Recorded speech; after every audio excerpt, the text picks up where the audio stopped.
ចំណងនៅពេលអ្នកខ្វល់ខ្វាយហើយយកចិត្តទុកដាក់លើអ្វីដែលអ្នកធ្វើអ្នកនឹងកើតសេចក្តីរីករាយសេចក្តីរីករាយនេះនឹងដឹកនាំអ្នកឲ្យឆ្លងកាត់ប្រទេសនេះនៅពេលអ្នកកើតសេចក្តីរីករាយនៃការងាររបស់ខ្លួនអ្នកមិនត្រូវការណាមទៅទឹកចិត្តរបស់អ្នកទេនៅពេលបើកភោជនីយដ្ឋានដែលជាក្តីស្រមៃរបស់អ្នក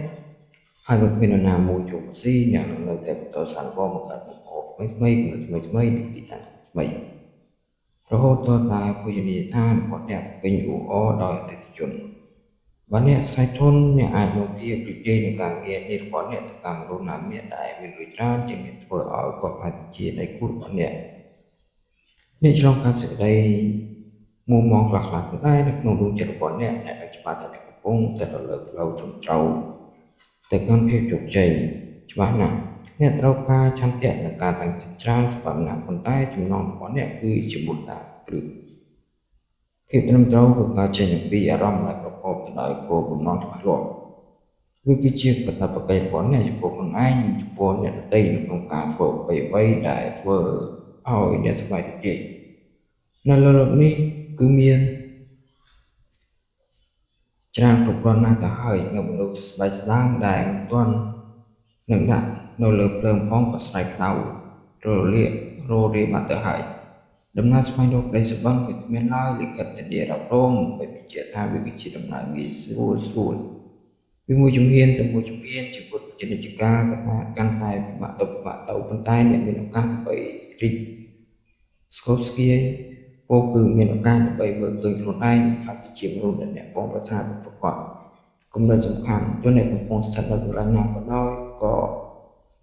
អ្នកមិនដែលជួបយ៉ាងឡើយព្រោះអ្នកគឺជាមនុស្សមិនមែនជាដើមឈើឯណាធុញចង់មកហើយ4អ្វីទៅគឺជាភាពដ៏សាររបស់អ្នកពេលអ្នកអានចំពោះនេះវាប្រហែលជាធ្វើឲ្យអ្នកមានអារម្មណ៍មុខម៉ៅឬកថា intro ធ្វើអ្វីដែលយើងស្រឡាញ់ចូលចិត្តសមត្ថទៅល្អណាស់ប៉ុន្តែលោកមិនដឹងពីស្ថានភាពរបស់ខ្ញុំទេ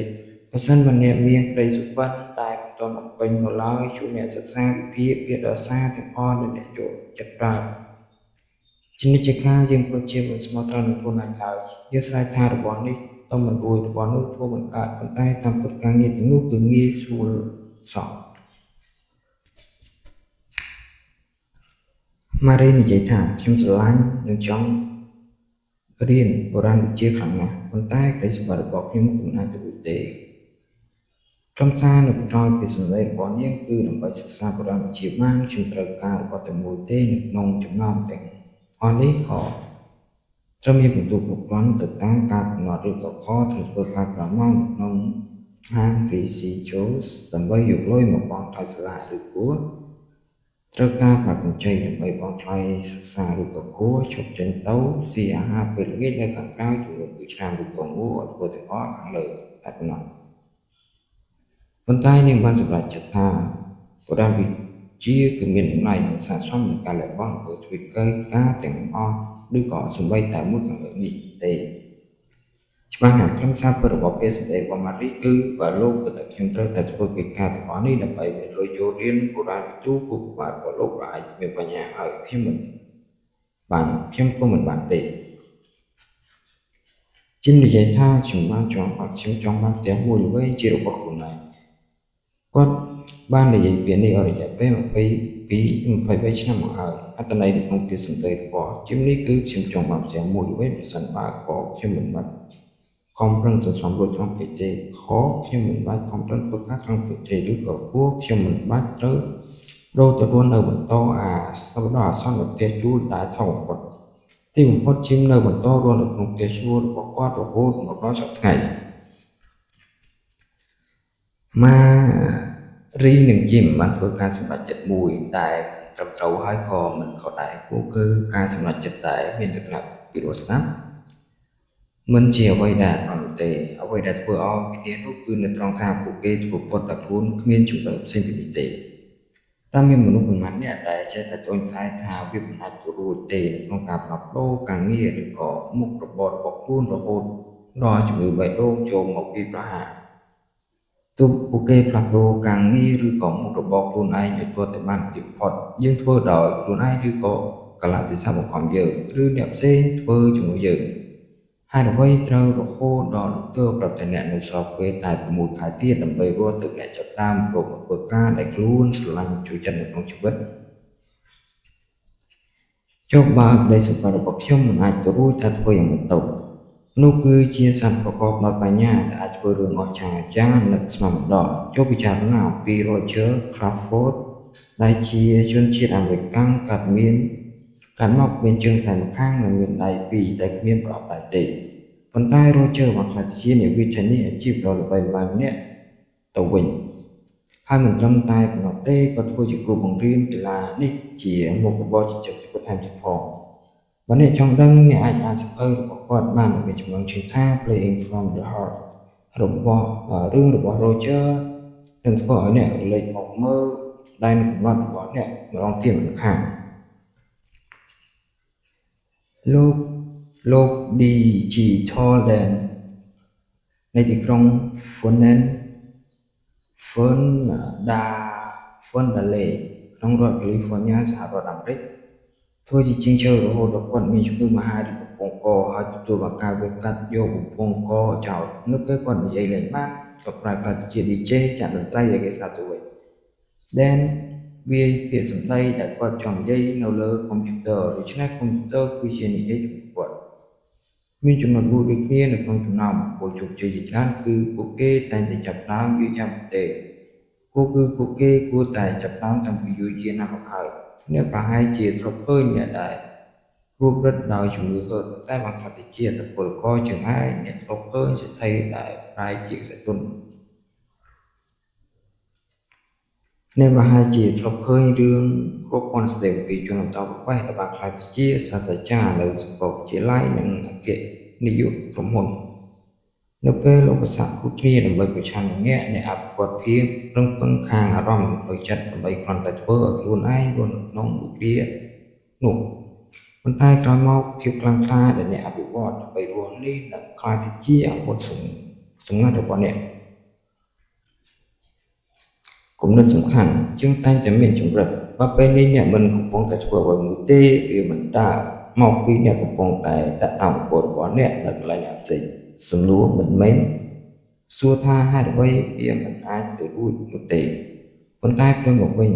ត្រូវសួរថាតើមានអ្វីខ្លះដែលខ្ញុំមានឆន្ទៈចង់ធ្វើនៅពេលអ្នកនិយាយថាខ្ញុំនឹងធ្វើការងារនេះខ្ញុំមិនខ្វល់ថាវាពិបាកប៉ុណ្ណាឡើយពេលនោះទៅជីវិតនឹងចាប់ផ្ដើមគ្រប់គ្រងអ្នកមិនខាន7អ្វីដែលមានទេពចុះពីលើមេឃហើយនិយាយថា7មិនដែលមានទេពចុះពីលើមេឃហើយនិយាយថាឥឡូវនេះយើងអនុញ្ញាតឲ្យអ្នកខ្លាចទៅជាមនុស្សជោគជ័យនោះឡើយអ្នកត្រូវតែផ្ដល់ការអនុញ្ញាតដល់ខ្លួនឯងដើម្បីខ្លាចទៅជាមនុស្សជោគជ័យម្នាក់1ចូលចាប់ដើមពីក្លាហាន3សារបងរបស់ថ្មី4អានកម្បាំងនៃធម្មពល5ហើយអ្វីមិនមែនជាអ្នក1ចូលចាប់ដើមតែរឿងនេះធ្លាប់កើតលើរូបអ្នកដែលទេអ្នកកំពុងតែអង្គុយនៅតុវត្តនេះមិនថានៅផ្ទះឬក៏នៅកន្លែងការងារទេហើយទូរស័ព្ទក៏ស្រាប់តែរោឡើងរោដែរខលអ្នកនោះបានប្រាប់អ្នកឲ្យបញ្ញាគាត់លេខទូរស័ព្ទរបស់គាត់ឲ្យលឿនអ្នកនិយាយសំទោសថាសូម1នាទីសិនខ្ញុំដើររកអីមកសរសេរបន្តិចដើម្បីរកកៅដៃអ្នកចាប់ដើមបើកមើលគំនរឲ្យបានទៅពីពេញតុរបស់អ្នកគំនរសម្បត្តិឆ្នាំពេលគំនរសម្បត្តិយន្តហោះគំនរវិក័យប័ត្រក្រុមហ៊ុនធានារ៉ាប់រងគំនរប្រអប់វីសាគំនរប្រអប់ថ្នាំបាញ់រមាស់គំនរកាហ្វេនិងគំនរកាសែតនិងទស្សនវិស័យ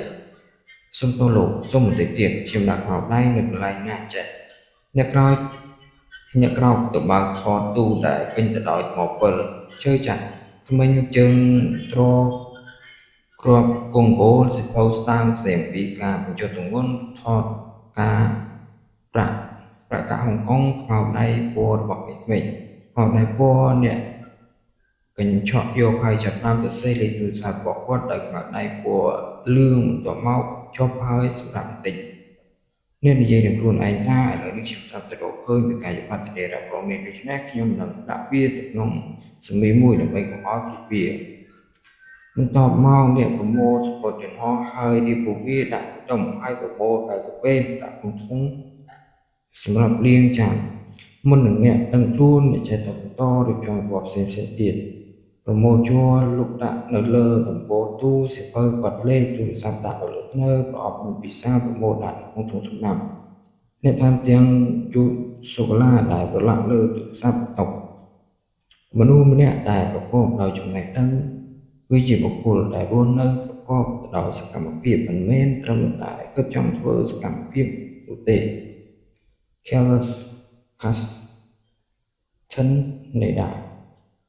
អ្នកមិនអាចកសាងកេរ្តិ៍ឈ្មោះល្បីល្បាញនៅលើឋាននៃពាក្យសន្យាថាអ្នកធ្វើសកម្មភាពថ្ងៃណាមួយនោះបានឡើយ Henry Ford ភ្លាមនោះអ្នកក៏ស្រាប់តែមើលឃើញថាឥឡូវខ្ញុំមានកា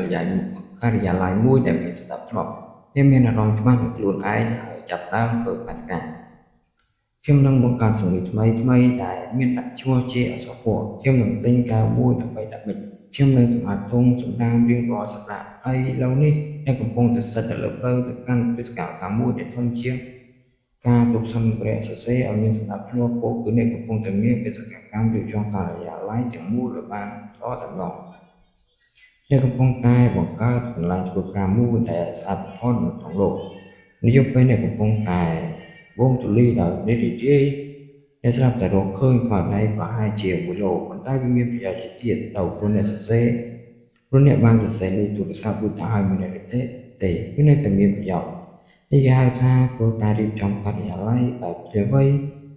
ហើយបើអ្នកអាចអនុវត្តវាជាមួយនឹងកិច្ចការផ្សេងៗទៀតដូចជាការសរសេររបាយការណ៍ការជិះចដោការរៀបចំបញ្ជីពន្ធដារនិងការលាងឡានជាដើមអ្នកនឹងប្រែជាមានសេចក្តីរីករាយនៅក្នុងការធ្វើកិច្ចការនានានៅបន្ទាប់ពីអ្នកចាប់ផ្ដើមធ្វើវាភ្លាមអ្នកជ្រុំមុតចូលទៅក្នុងសកម្មភាពហើយរំពេចនោះអារម្មណ៍របស់អ្នកក៏ចាប់ផ្ដើមមានថាមពលនិងក្តីរីករាយយើងជាញឹកញាប់ធ្វើកំហុសដោយចេះតែប្រាប់ភាសាថានៅពេលខ្ញុំទទួលបានថាមពលខ្ញុំនឹងចាប់ផ្ដើមចេញទៅរត់នៅរៀងរាល់ព្រឹកនិយាយបែបនេះមិនត្រឹមត្រូវទេអ្នកត្រូវចាប់ផ្ដើមធ្វើវាជាមុនសិននៅពេលខ្ញុំមានអារម្មណ៍សប្បាយចិត្តខ្ញុំនឹងធ្វើកិច្ចការឆ្លាតខុសហើយនៅពេលខ្ញុំមានកម្លាំងចិត្តខ្ញុំនឹងចាប់ផ្ដើមអាជីវកម្មទៅមួយខ្លួនឯងអត់ទេខ្ញុំនិយាយអញ្ចឹង